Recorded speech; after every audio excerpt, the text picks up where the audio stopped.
Welcome, everyone. Can you hear me? Welcome, everyone. This is an incredibly special plenary that we have for you here today. If everybody could just lower their voices for the plenary. Thank you. This is a very special plenary. As you know, we are celebrating our 50th year anniversary. We have been retracing our history, celebrating our founders, our past presidents, our pioneers. It's been hugely emotional, hugely exciting. I have learned about the struggles, the challenges, the triumphs, the joys that our past presidents have gone through. And it really is our past presidents, our leaders, who have caused this organization to thrive, to move forward. And I am so pleased to be joined by 5 of our most influential past presidents, covering each of the decades in the last 50 years. And I'd like to start with Mari Carmen Aponte. So pleased you're here.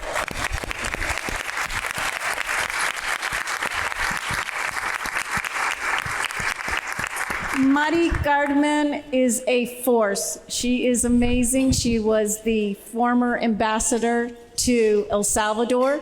She's the current nominee to be the ambassador to Panama. We're just waiting on that. And Mari Carmen was the very first female HMBA president.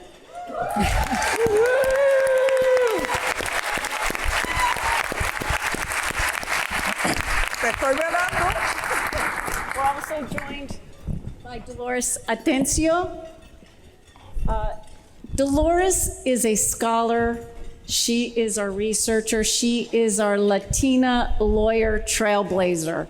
She is associated with the University of Denver, and I can't tell you how much she has done for the Latina Commission and for us Latino lawyers. Thank you, Dolores, for being here.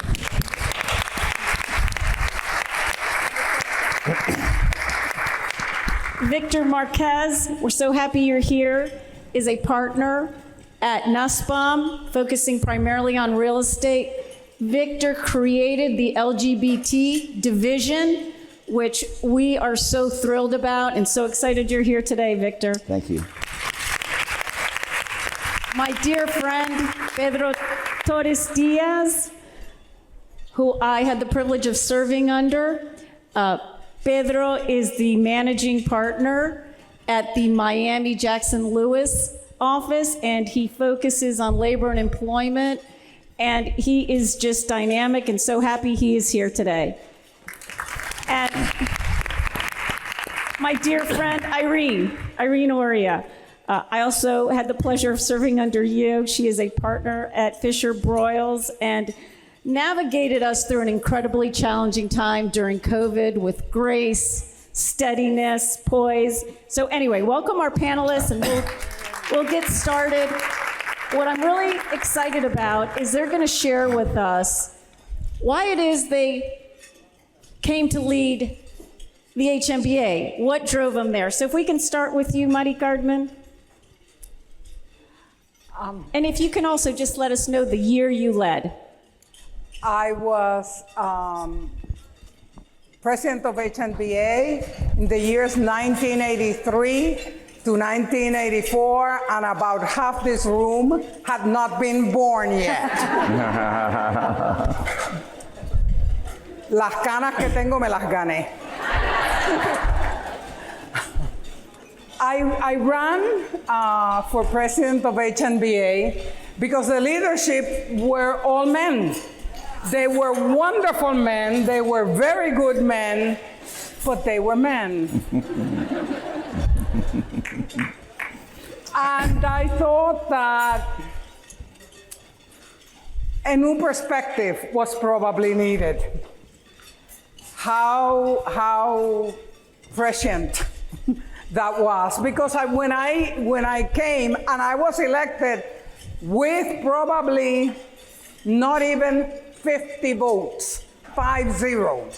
The election was held in a parking lot in San Antonio.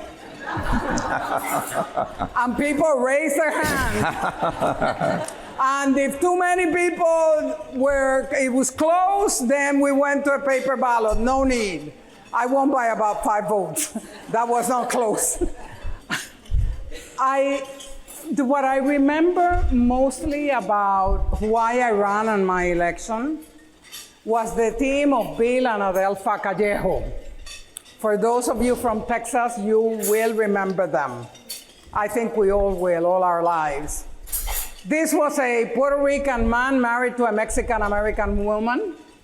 And some of the tensions that were going on at HNBA then was that the Mexican-American community thought it owned HNBA, and the rest of us thought we should really have a voice, or at least a say.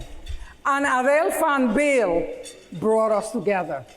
I will forever be grateful to them for showing us all the light of how we could work together and how making partnerships with each other and our community could change the life of HNBA. And I'll talk a little bit more about the institutionalization, which was my pet peeve during my tenure.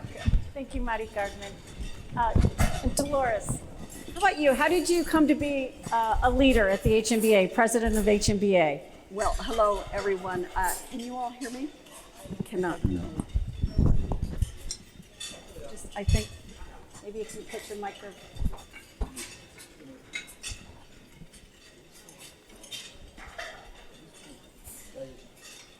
Can you all hear me now? No? No. Better? Maybe hold it in your hand. Mm-hmm. Is that better? Yeah. Better. Okay. Hello, everyone. I became an HNBA leader totally by accident. Yeah. You might have to pick it up a little higher. Higher. Put it a little closer. How's that? Perfect. Whoa. I normally don't need a mic. But I became an HNBA president totally by accident. Back in those days, the way that one earned their way on the board was by serving as HNBA convention chair. There was someone else that was supposed to be convention chair in Denver. She left, and I took over. And at the time, because the convention chair was one of the hardest working members, that person became an automatic member of the board of directors, and so I became a member of the board of directors. And at the time, I was the only woman on the board, on the HNBA board. And it had been 8 years since Mari Carmen had served as president, and Jimmy Goudelet, some of you may know, is professor, former president, and now a law professor at Notre Dame, asked me to run, encouraged me to run for HNBA president, which I really was reluctant to do. There was another candidate who had been groomed to run for president of the HNBA, and a number of the guys on the board came to me when I decided to run and asked me to wait out a year. They would support me the following year, but this fella had earned his time to be HNBA president. Long and short, I ended up running. The elections at the time were still at the convention, but we had shifted to written ballots. We had to give our campaign speeches at the convention at a luncheon, and I ended up winning by 2 votes. So that's how I became HNBA president at the time. And really, I was actually then also president of the Colorado Hispanic Bar Association, and had a really crazy job at the time. And so I'm not sure that I thought through why I did it, other than that I knew that I was being encouraged to do so. I also felt that there was a need for more female leadership, and I felt that I had something to offer. So that's what happened. Dolores, did you know Mari Carmen at the time when you ran for president? I think I probably had met Mari Carmen at that time. At that yes. Time. All right. Trailblazers. Victor, what brought you to the HNBA? How did you come to lead the organization? And tell us what year you led. I was president Sorry about that. I was president in 2007 to 2008. I had been serving on the board of San Francisco La Raza Lawyers Association for 15 consecutive years, twice as president, and I've been trying to move on, but the incoming presidents got to select their general counsel, so I served under 7 presidents at the association. I started in big law, and then I ended up, after 3 years, I decided that I wanted to do something to give back to the community. And so I left big law and I went to run a community law center in San Francisco called La Raza Centro Legal. Supposed to be 3 years, it turned into 5. And during wearing both of those hats, I was involved with the I think it was 1994 annual convention in San Francisco, which was chaired by Mary Hernandez, one of our previous presidents. And at one of these events, Mario Obledo called for me, he sent for me, and he said, "Sit down, Victor." And I said, "Yes, sir. How can I help?" He says, "I need you to get more involved with the HMBA. The HMBA needs your skill set." And I said, "But me? Why me? There's other people." And I've never been on the board, but I did chair the 2005 annual convention, 2005 or 2006, and it was the record setting at that point. We raised the most money that we had ever raised, and so as Dolores said, you know, Mario was there, we gave him an award, and it's like, "Victor, you need to run for office." And that's really what motivated me and pushed me forward. Once I got elected, I reached out to all the women, past presidents. I called Mari Carmen, I called Alice, Liliana Apodaca, Mary Hernandez, and brought back Dolores Atencio, who had been missing for a few years. And I sought their advice. And so part of my motivation was to run basically to help and to serve.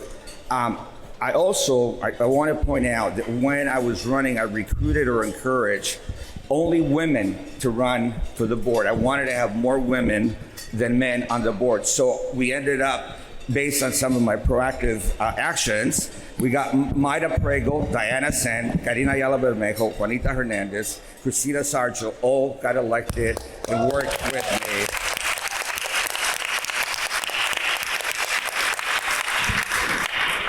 And then the law students were also a big motivation for me. I had already started a couple of scholarship programs to give students money for their summer wherever they were going to be working in public interest law. And then lastly, what motivated me as well was the fact that there had never been an openly gay president, and so I became the first openly gay president of the association. And I want to give a shout out to Robert Maldonado, wherever he is in the room. He was the second, and now my very closest friend, brother, Dan Mateo, will be taking, president-elect, will become the third openly gay.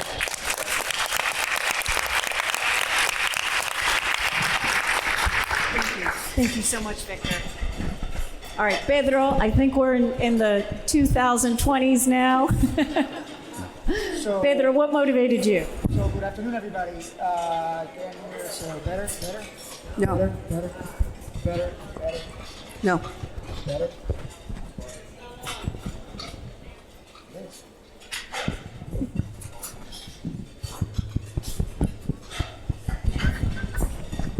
Testing, 1, 2, 3.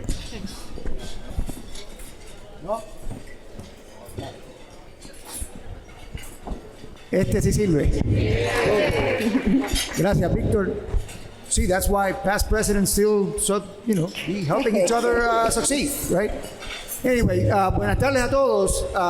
Pedro Torres Diaz and I had the honor to serve as president of the HMBA between 2016 and 2017. My first 8 years of practice of law, I did in Puerto Rico. And then in 2005, I moved to Miami, starting fresh, didn't know anybody. So I started looking for organizations that gave me the opportunity to connect with other people and to network and have the opportunity to to give back to the community. I've always been a big believer in that. And I joined the Puerto Rican Bar Association of Florida, which happened to be an affiliate of the HMBA at the time. And I went to a meeting of the board of that organization, and they said, oh, you know what, we're an affiliate of the HMBA. I'm like, HMBA? What? I don't know what that is. Yeah, no, it's a national organization, you should, and we can send a delegate to the board meeting. Can you go? I said, sure.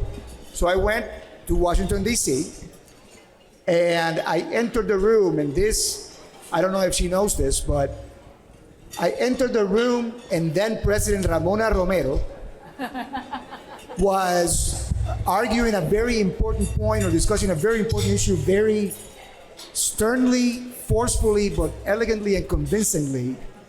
And I just said to myself, I want to be that when I grow up.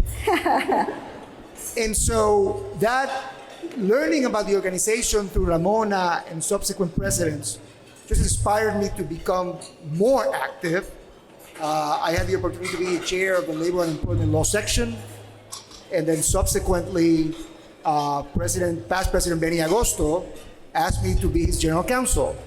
To this day, I don't know why he did that, but he did, and I served under him.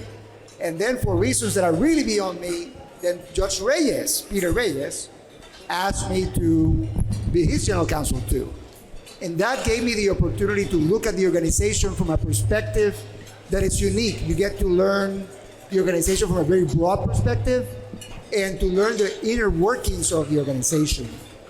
And I then took a break between 2013 and 2015. I was dealing with some issues in the office, opening the San Juan office of my firm. So I was kind of busy, so I took a step back. But then in 2015, I was strongly encouraged to consider a higher office within the organization. And I felt that calling to be in leadership, to be able to give back, that calling that I've always had to give back to the community and to speak for others. And so I took the chance in 2015 and I got elected. I was lucky enough to be elected and serve. Thank you, Pedro. Thank you, Pedro. Hello. All right. Irene, you did not know what was coming No. when you So- decided to run for president, but what was your motivation? So, Irene Oria, I was president in 2019, 2020. So I am the pandemic president, and I share that title with Helia Diaz-Yeager. Neither of us knew what was coming, but I think I have to tell you where my journey started with the HMBA, and that is as a law student. So I participated in the moot court competition when I was a law student at Cornell in 1990, 7, 8, one of those. And I just was, like all of you law students that are here for this conference, just amazed by coming to one of these conferences and meeting so many Latino lawyers that had similar experiences to mine. It sent me back to law school with an urgency to stay involved with this organization and to grow with it. Of course, you become a lawyer, work happens, life happens. Big law associate, federal law clerk, to a Latina judge, a Latina federal judge. Assistant U.S. attorney, got very busy, but attended all the conferences, of course. Had 2 kids. And then in 2014, I was strongly encouraged, that seems to be a theme, strongly encouraged to run for regional president in Region 8, which is Florida. I'm based in Miami, Florida. And so I ran, and it was opposed. I won. I served as a regional president in Florida. We turned on the lights. That is a region that there's no excuse for not having a strong voice in this organization and in this country as Latino lawyers. So we turned on the lights. We had amazing networking and other. We had an event for Cynthia Mares, who was president at the time, that was attended by dignitaries in Florida, including the mayor of Miami. we just really made a difference in Florida that year, and we also raised a lot of money. And so next step for me was National Finance Director. I was asked, so it happened by accident, by Robert Maldonado at the time at a CBLA conference in Minneapolis. He just turned to me, I had like a piece of chicken in my mouth, and he said, you want to be my finance director? And I said, what? Why me? So again, I have no idea. But, and they also told me at the time, I asked several past presidents, and they said, watch what you're getting into, because if you do well as finance director, you're gonna be president someday. And I said, oh, no, that's not happening. So I did it. We had an amazing year. That year we were in Las Vegas and Chicago. Two of the, we broke all fundraising records that year. And I was then asked by my good friend Pedro Torres Diaz, who was the incoming president-elect. We were in a car in Miami, and those of you you that know me well know I'm not the best driver. So I'm driving, and he asked me to be his finance director for a second time. And I said, okay, as I almost ran into a tree. Okay, sure. And I, there were a lot of reasons why I said yes. One of them being we were in Miami that year for a corporate council conference, and there was no way that I wasn't going to be more than normally involved in making that conference an absolute success. And so that year, 2017, was also a huge fundraising year. We broke all fundraising records. I'm sure you all remember Miami. And Kansas City. Yeah. And so then I became VP of programs and got to know from soup to nuts every single program at the HMBA. And at that point, I decided, I was obviously approached about running for president, strongly encouraged to run for president. I didn't do it at the time. I stepped down to let someone else who had been groomed to be HMBA president, take on the role. And then the following year, again, I was strongly encouraged and I ran for president. Of course, not knowing what was coming my way, having no idea.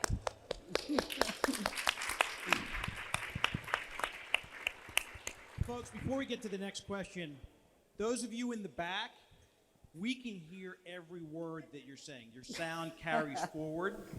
So I'm going to ask an indulgence. This is a networking conference. If you would like to talk to your neighbor and network and exchange business cards, awesome. Go outside. Please. Thank you. Show these presidents their respect. Thank you very much. I will walk over there and start calling you out. Thank you. Thank you, Carlos. I appreciate that. One of the reasons we wanted to share with you the reasons why each of these amazing presidents decided to run is for our future leaders. It's for those young law students out there. It's for our young attorneys who are thinking of running, thinking of leadership positions. There's so many different reasons that trigger the inspiration to be a leader.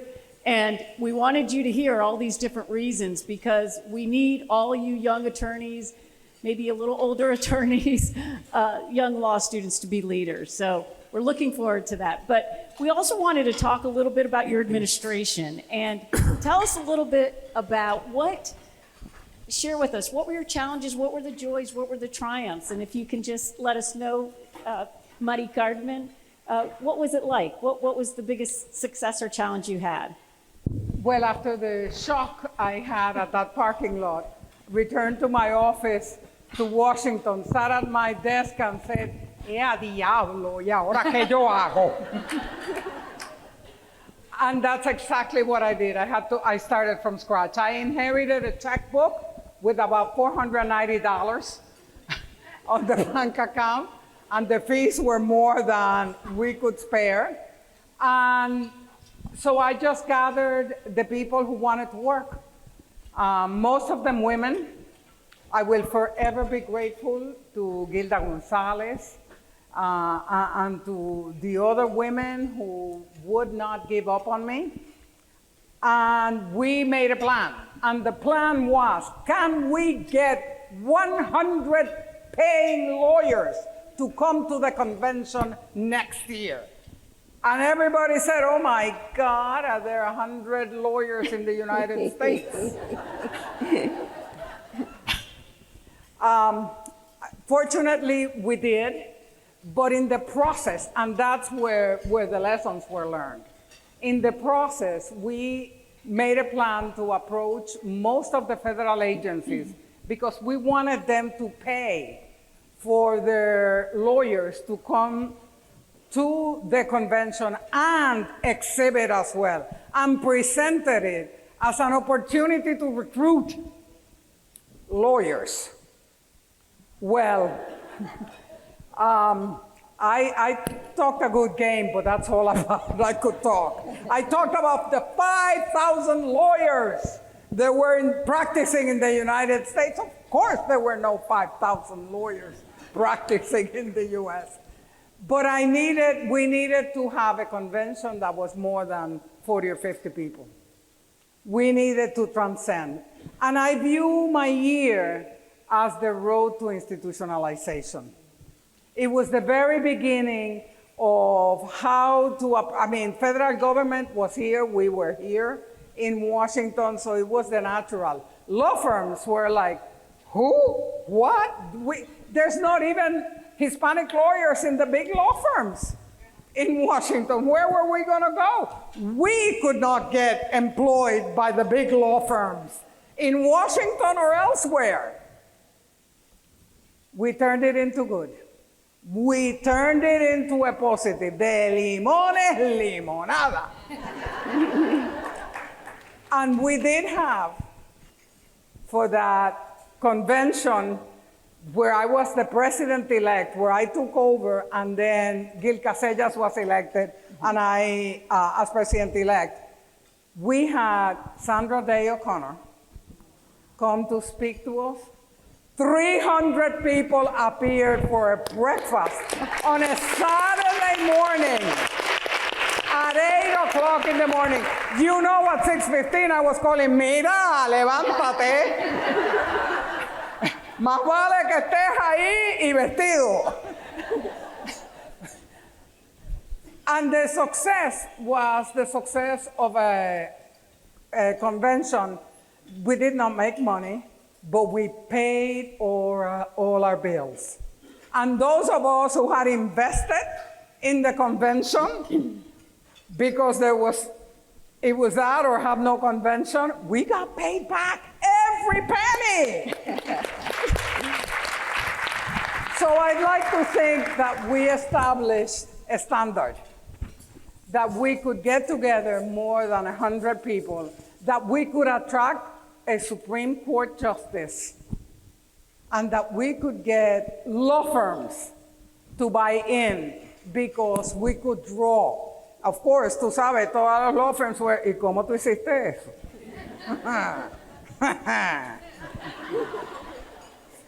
It didn't matter what we needed to do, it had to be done. And we needed to be creative. And there was just absolutely no obstacle that was going to get in our way. Baltasar Baca remembers that. Carlos Ortiz remembers that. A number of people who are here, we all have black hair. John Huerta, yours is long and white. But I dye my hair, so that's why I no comulgo con ustedes. Thank you, Mari Carmen. So,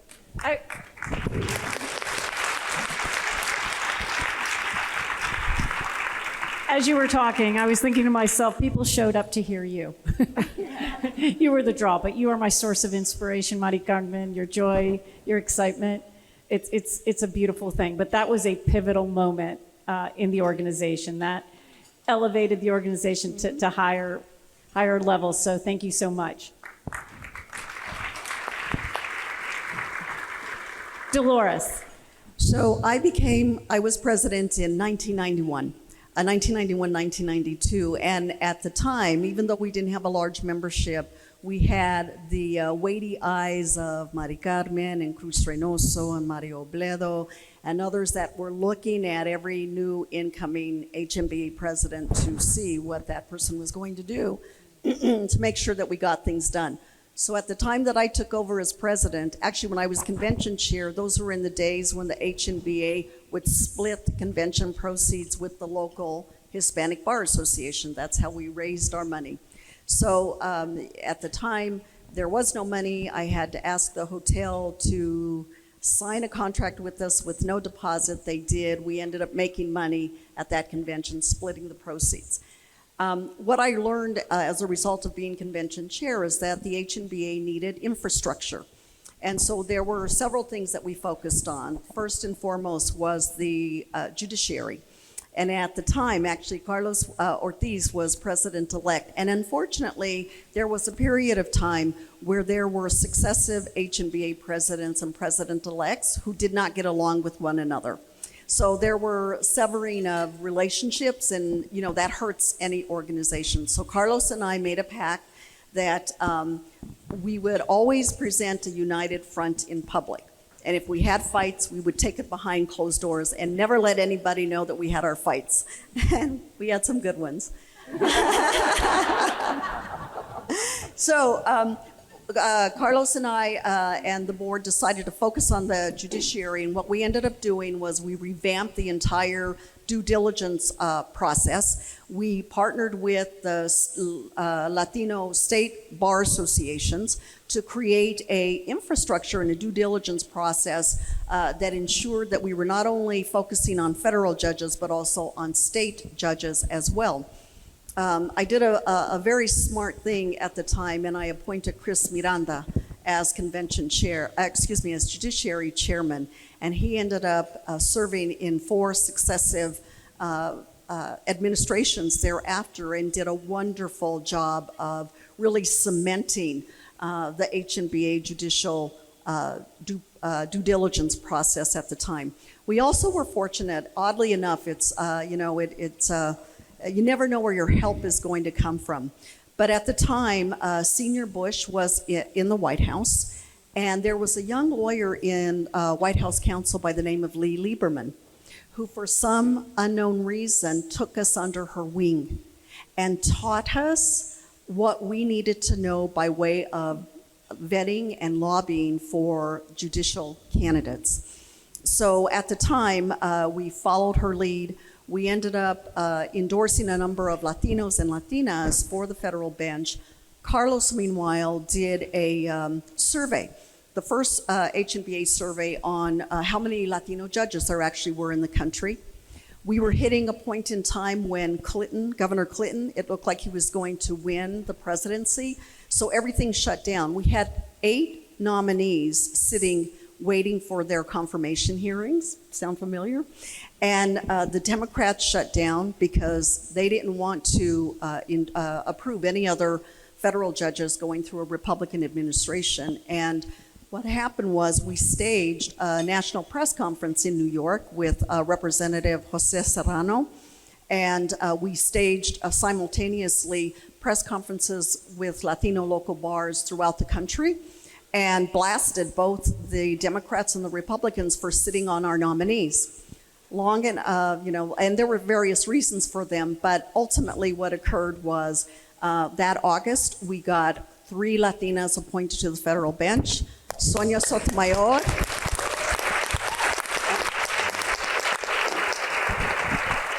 we got Lourdes Baird on the Central District in Los Angeles, and we got Irma Gonzalez for the Southern District of San Diego. We also got 2 U.S. attorneys, John Mendez in San Francisco, Northern District, and I'm forgetting his first name, but Martinez in Florida, in Miami for the Central District there. There were a few other federal judges that we got along the way as well. And then a couple of other things that occurred is NAFTA was on the horizon, and we got invited by the Mexican president to send a delegation. So I led a delegation to Mexico, the first HNBA international delegation. and we met with the Mexican president and with the Mexican Bar Association and others, learning about NAFTA. The HNBA ultimately endorsed NAFTA. And then it just so happened at that point in time that for the very first time, there were 4 women presidents of National Bar Association. So it was myself of the HNBA, Peggy Nagay-Lam at the time, the Asian Pacific Islander Bar. Paulette Brown was president-elect of the National Bar Association, and Tricia Tingle was president of the National Native American Bar Association. And the 4 of us got together and decided that since there were so similarities in our issues, that we needed to start meeting. And so we founded what is now known as the Coalition of Bar Associations of Color.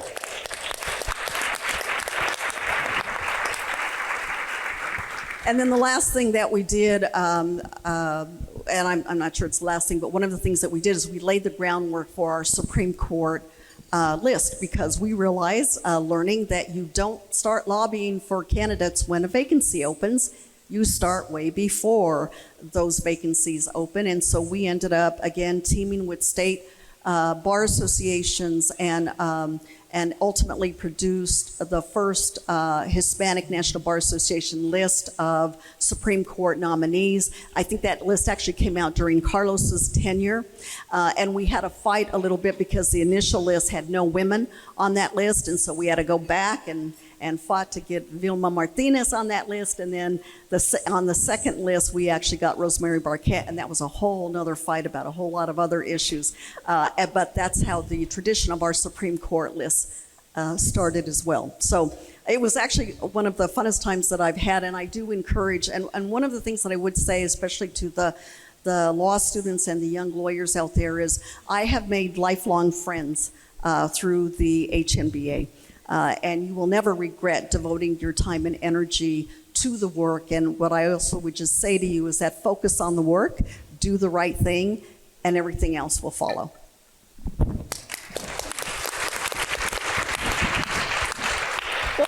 And let me just say, one of the incredible things about Dolores is that 20 years later, she's still identifying, vending candidates for the judiciary and for executive appointment. She is still working so hard for this organization, for the Latino community, to elevate our attorneys, our judges to federal positions and to executive appointments. So again, for those young attorneys out there, those law students, join us in doing that good work. It's wonderful.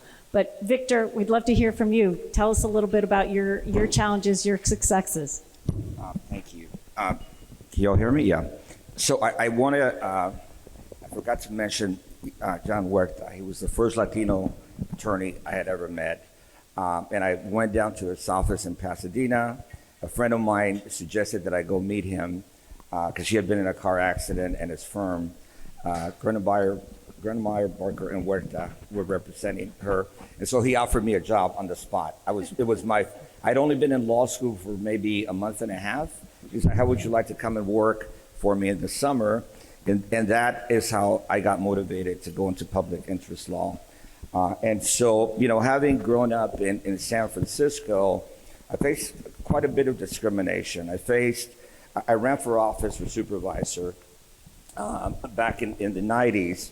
And when I was campaigning in the gay district of San Francisco, the Castro, there were a number of people that we had our little chair with the desk and all of the flyers and so forth. And several LGBT members would walk up to me and say, what are you doing here? You need to go back to your neighborhood, go back to the Mission, which is where the Mexicans we used to live, right? And so I was basically told to go away.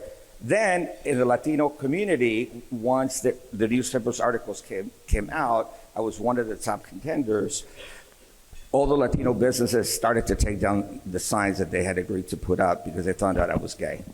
So discriminated for being Latino in the gay community, discriminated for being Mexican in the gay community, and so forth. So coming to the HNBA, one of my biggest struggles, right, was holding in a lot what I was seeing, not only here but in other circles as well. What I found, there was a bit of sexism, there was a bit of homophobia, And to me, those were just very difficult things to swallow, because a lot of people would say, really, you're gay? You don't look gay.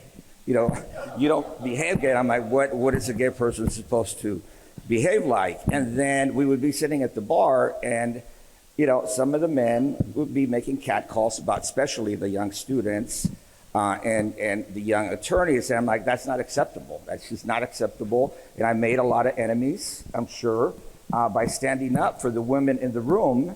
And I'm sure, I made a lot of not good friends by standing up to the homophobia. So that was part of the motivation to initially set up the LGBTQ plus committee. It was a committee initially that became a section, then it became a law division. And so what happened through that whole period is that slowly but surely, that homophobia and some of that sexism started to break down. And I had to endure some very painful moments during my presidency because I was gay, right? Not because I was Latino, but for being gay. But we matured as an organization. Everyone started to become more supportive. And one of the things that happened is we would have the best parties. So everybody wanted to go to the LGBT reception, and they were the biggest. I remember there was a judicial reception in a room. It was outdoors. This is in Puerto Rico, right? And there was a gay reception in the garden. Guess where everybody went? So it was really bad. So ultimately, I ended up going in and getting all the judges to come to our reception because nobody was at their reception. There was like maybe 10 people. We had about 200 people. So, the point is that I feel embraced by this organization. I've grown with you. We've grown together. We still have a lot of challenges ahead of us. Especially now with what's going on with all the anti-gay legislation across the states. One of the things that I'm very proud of, quickly if I can say some of the accomplishments. So I, as chair of the San Francisco Convention, I realized how hard it was to be chair and to be the one raising all the money. And we did raise a lot of money, as I mentioned earlier. So the following year, with Ramona's support, we started the finance director position to make it an official seat on the board. So that was my idea because I had worked so hard, and it was like sleepless nights worrying, are we going to raise enough money or not? And so I'm very happy that, Irene and a few people here in the room have taken the organization to a different level through their fundraising skills. And I think that's important to do. And so, I will make an announcement about fundraising at the end, but fundraising was pivotal. And then, huge kudos to Ramona for starting the Latina Commission. It was just one of the best things.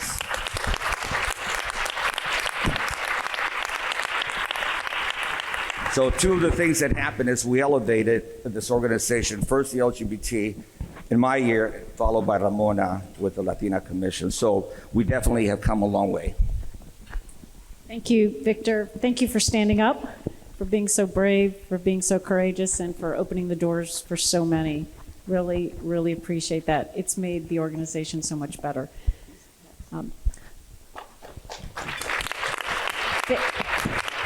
Pedro, tell us a little bit about your year. What challenges, what successes you had? Well, first of all, let's see. Is this working now? No. Does this work? Yeah. Oh, wow. Okay. Yeah. They give this one to Irene for a reason.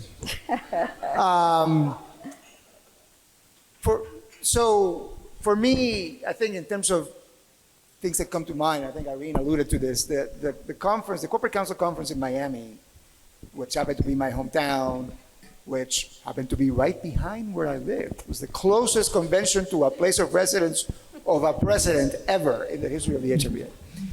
But that convention was, I think, very important, and I'm going to get to why in a moment, because I think it helped raise the visibility of the organization, the stature of the organization, the energy level of the organization, at a time where it was much needed, and I'm going to get into why. And it also, I think, internationalized the HMBA a little bit further after Dolores' first steps in doing so some years ago, right? There were a lot of lawyers from across Central and South America in attendance at plenaries, etc. And I think it opened the door for continue to further internationalize the organization. One other thing that I thought was very important for me was unifying. This is an organization of all Latinos, and all of our issues should be everyone else's issues, right? In other words, there are no Mexican issues, there are no Puerto Rican issues. There are issues that are unique to a particular population, but then those who are not in that population should care and should support, because in the end, somos todos Latinos, como dice Rubén Blades. And so, one of the things that was very important for me was to bring into the fold the Cuban American Bar Association down in Florida. They are very prominent, very effective. They do a lot of good things for the community. And I wanted to partner closer with them. And I took it upon myself, together with Mariana Sanchez and Irene Oria, to try to get him over. And I'm happy to say that they did become an affiliate that year. And their members have become super active. And I think one of the best examples right now is the fact that past President Francesco de la Guardia is sitting here today, and is a regional president for Region 8 in Florida. And so that coming together is important, because in the end, we need to support each other, because outside of this room, somos todos Latinos, somos brown, okay? I think one other thing that and I'm not taking credit for this at all, okay, but the idea started happening during 2016, 2017, was Poder 25. That idea was first discussed by two people who shall remain nameless right now, but to whom I'm eternally grateful for bringing that idea to the organization to start working on that, and then eventually launch, I think the following year, to what has become one of the most successful programs of the organization in advancing Latinos and Latinas in places of power.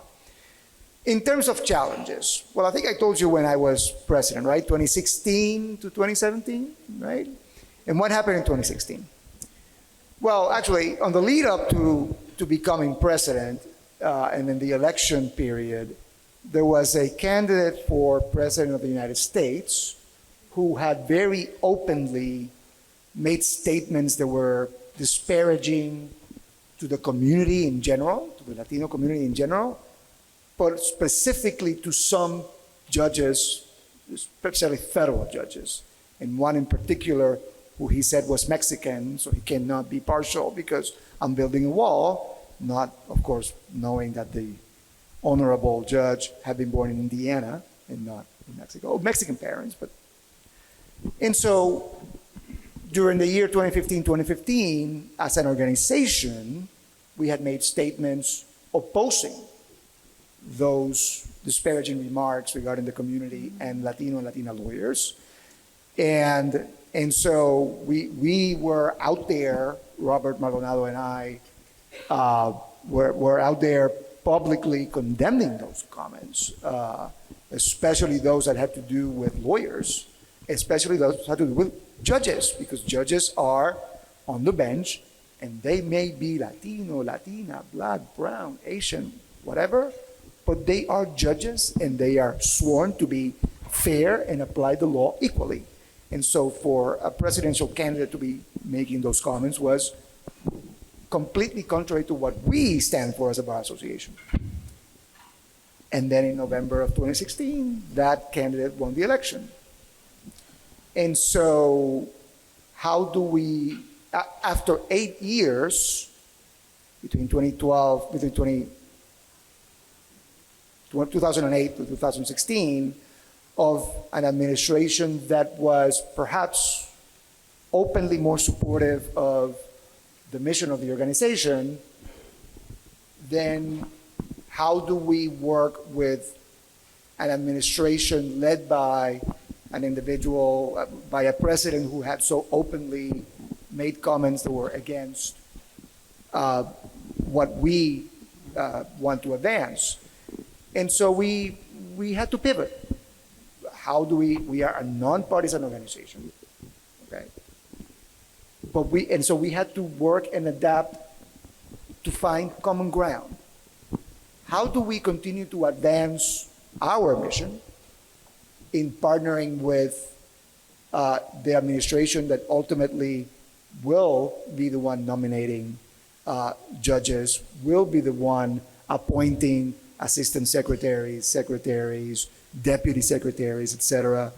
And how does the organization, it's not about me, how does the organization pivot to work together to continue to advance our interests? So that term was very challenging in that regard, and I'd like to believe that we got on a good path to continue our mission successfully.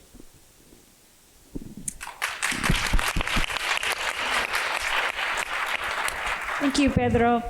When I think of your year, I do think of consensus building, unifier. It was a difficult year, and you brought us all together. Irene, tell us about your year, a year you didn't expect. So it's interesting because when I was sworn in as HMBA president, September 2019, the world, we were seeing the next election, 2020. And so the world was already, the world was in turmoil, the country was divided. Obviously, as a community, as a Latino Bar Association, we had a lot of issues to deal with. We were preparing for, hopefully being able to get our judicially endorsed candidates actually through the process and on the bench, for example. That was all, something that we had to prepare for. And of course, we had to, address the immigration issues at the border, which were still happening. It was already a tough time.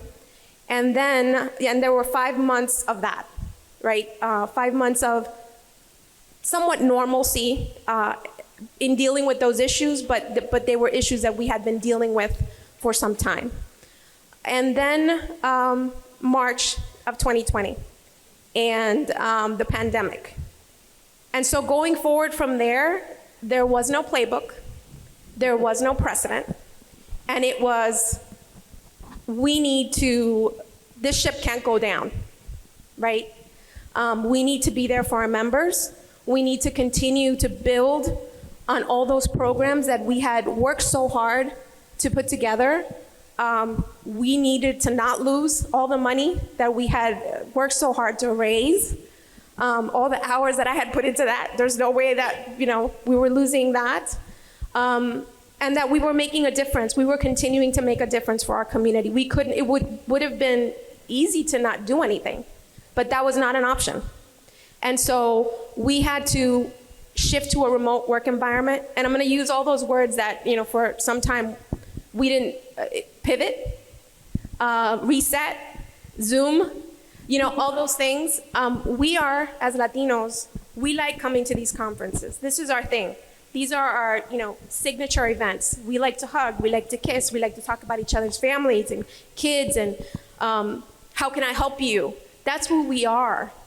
And we had to transition to doing that remotely and not being able to see each other.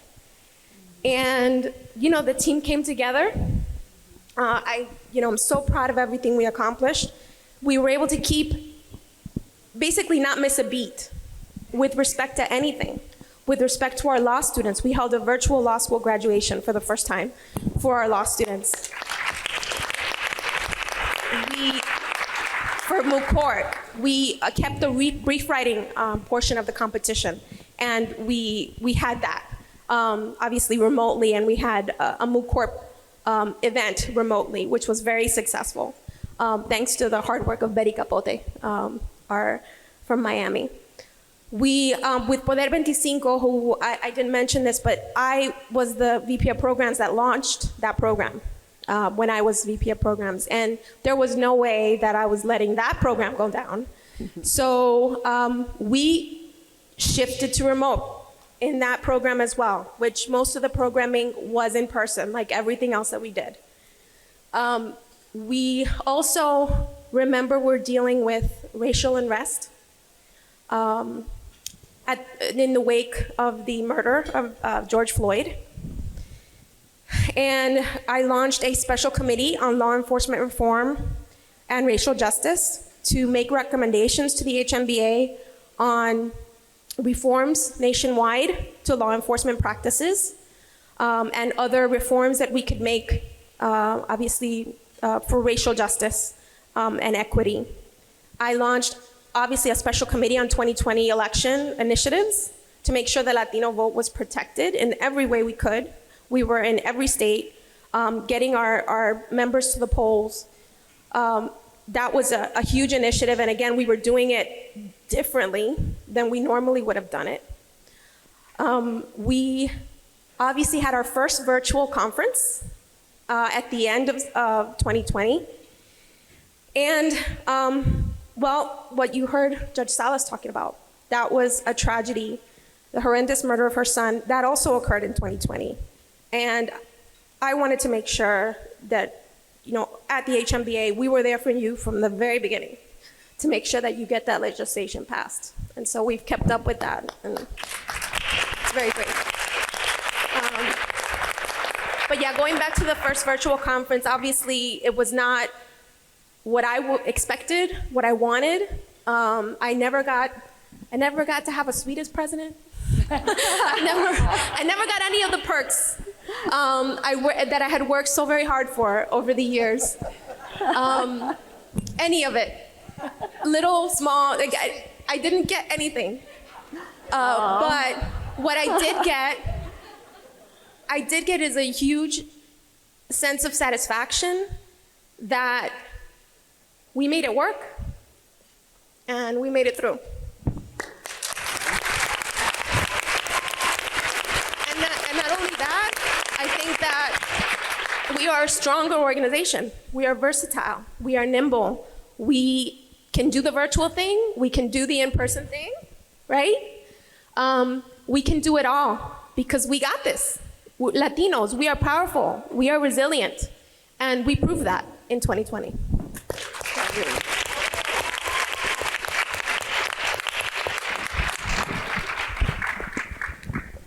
Thank you, Irene. Irene knows that she is one of my biggest mentors. I mean, I've just seen her plow through challenges, and one of the most wonderful things about her administration is a lot of the things that she focused on we still carry on today. We learned how to be virtual, but we're still now sharing virtual programming nationally, and we'll continue to do that. So you brought so much to the organization that you probably didn't expect, but it's been beautiful. It's made us grow. So thank you so much, Irene. So I want to leave some room. We actually had about 4 more questions that we were going to go through, but I know time is running low, and it's a privilege to have these 5 individuals here, and I wanted to give all of you the opportunity to ask questions to our presidents, and also we're honoring our 5 presidents. I know we have presidents in the audience as well, and I thank you so much. I think Carlos, who said it best, is this is a love letter for all our leaders, for all our past presidents. But why don't we take questions and then all of you can stand? How about that? Why don't we do that? Any questions for our panelists up here?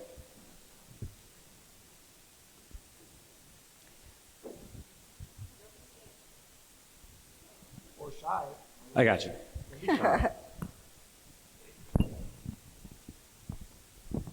Hello, Amanda Molina. If you could give advice to yourself, and one piece of advice on the best way to succeed the year that you started your administration, what would that piece of advice be?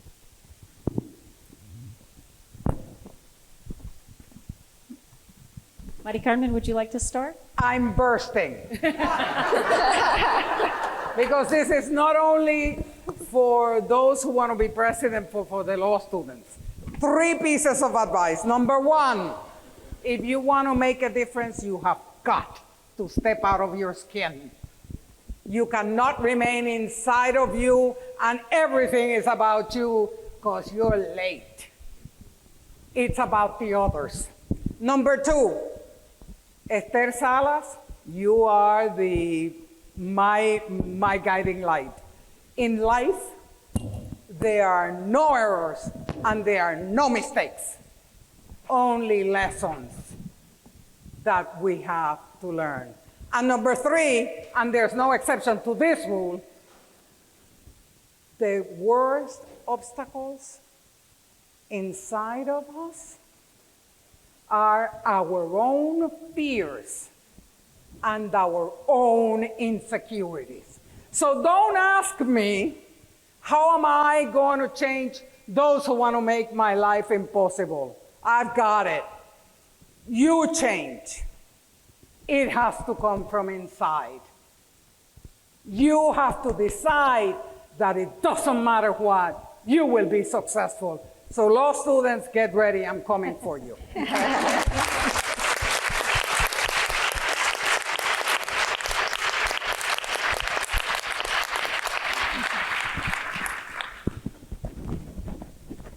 I'm just going to say a word or two. Being a leader does not mean that you count what your accomplishments are, in my opinion. Being a leader is what you enable others to accomplish. And doing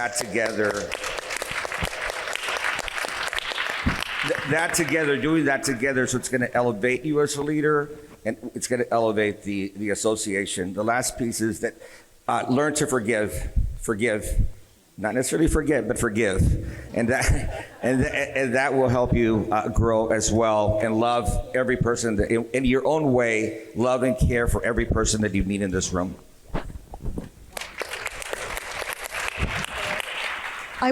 I would say, and it's probably no surprise given that I've devoted a good chunk of my life to the history of Latina lawyers in the country, the luminarias, but I would say embrace the past.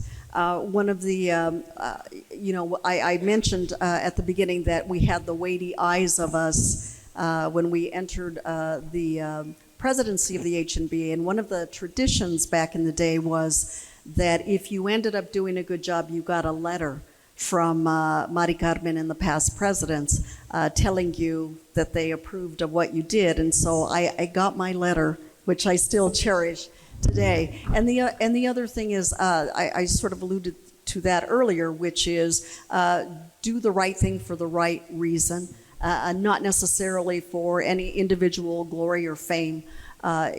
And one of the persons that I have to recognize is someone who is no longer with us, and that is Professor Michael Olivas, who passed away earlier this year. And Michael, I remember meeting him when I was HNBA president-elect, and he terrified me because he's very imposing physically and mentally as well. But Michael single-handedly increased the number of Latino and Latina law professors in this country, because at the time the HNBA published the Dirty Dozen list, and that was a list of the law schools that were located in significant Latino populations but had few Latino law students and law professors. And all of the law schools were terrified when that list came out every year because it was published nationally. And as a result of that list, many other schools opened up their doors. But I would say embrace the past, because we are standing on the shoulders of those who preceded us, even though we may not know who they are. And it ends up motivating and enriching your own experience. But honor the past, respect the past leaders, and embrace that for the future.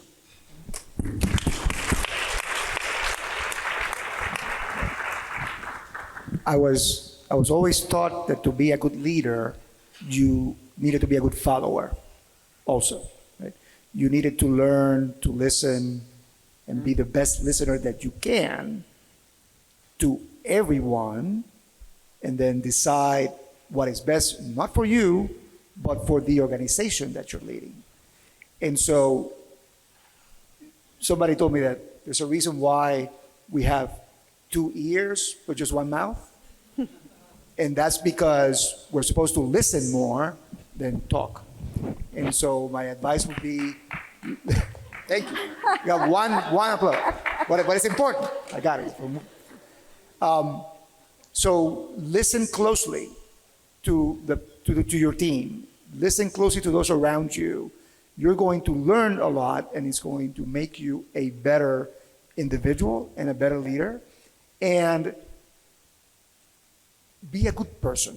Don't be a jerk. Okay? And I was asked a similar question at a firm event where the chair of the entire firm was there. And I used another word for jerk that starts with an A. He didn't love it, but the message went through. So don't be a good person in everything that you do. And that's going to take you a long way.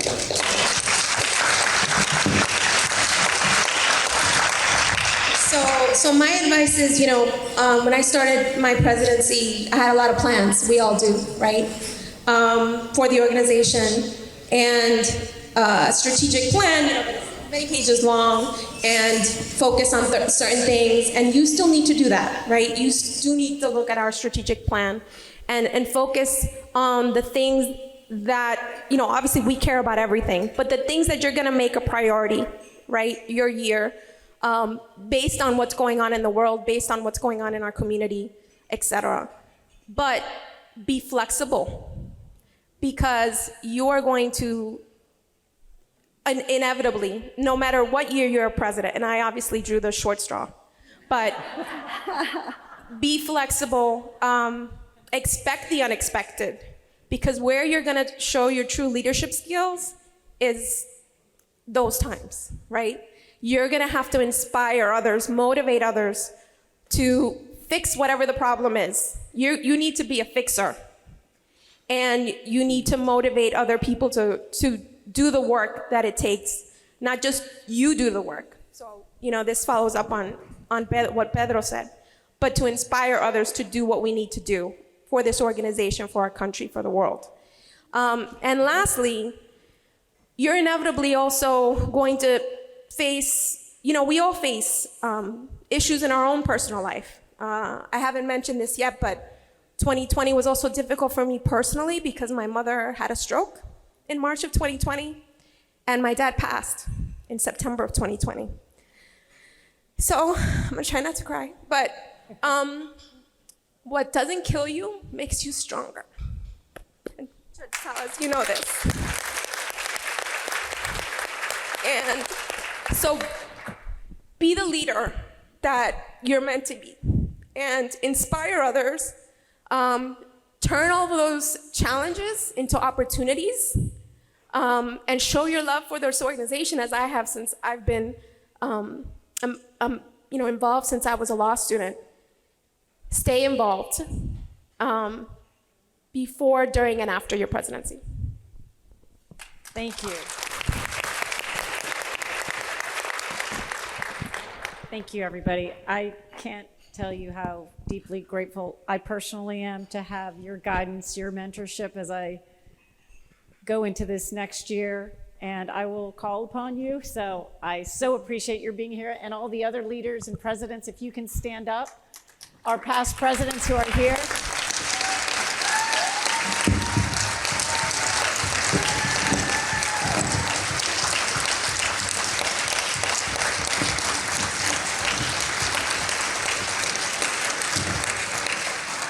Thank you, everyone. That concludes the show, but we hope to see you at the next CLE. This is